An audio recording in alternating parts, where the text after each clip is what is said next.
homilador bo'lsang nimalar bo'ladi? Boshida yaxshi narsalarga boshqarong'i bo'lasiz. Keyin boshlanadi benzin hidi, ellik hidi, metroni hidi, kesak yegin keladi. Necha yillab yemay ichmay dietalar qilib erishgan figurani dabdalasi chiqadi. Harakatlarga og'irlashib hech kim yoqmay qoladi. Ketdimi, ovqatlanamizmi? Yemayman. Nimaga baqiryapsan? Men polis ko'tarmayman.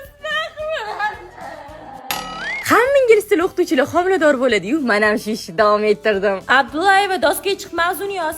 Ustoz borra bering. Ma, tez yozib qaytarib berib qo'yma. Sen точно o'g'iltag'asan, men bilaman-ku. Ko'p qamila deyman, hamma narsani bilarkanlar. Tug'mas kasal bo'lganlar. Yaxshi tomonlari ham bor. Masalan, avtobusda joy berishadi. Da, boshqa yaxshi tomonini topmadim hali. Mana tepdi, keling. Yo'q, nima? Har doim stolingizda tepmaydi, rostdan tepdi. Bolamizni Argentinada tug'amizmi?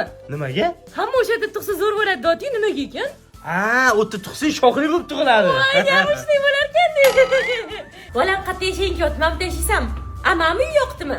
Shu ko'rib turgan Iskandar Buildings'ning Mavrid loyihasidagi xonadonlar kvadraturasi $665 dan. Zo'r ekan, homiladorlarga skidka kelibmi? Duo qiladi. Nima bo'lganda ham dunyodagi eng chiroyli ayol bu homilador ayol. Tak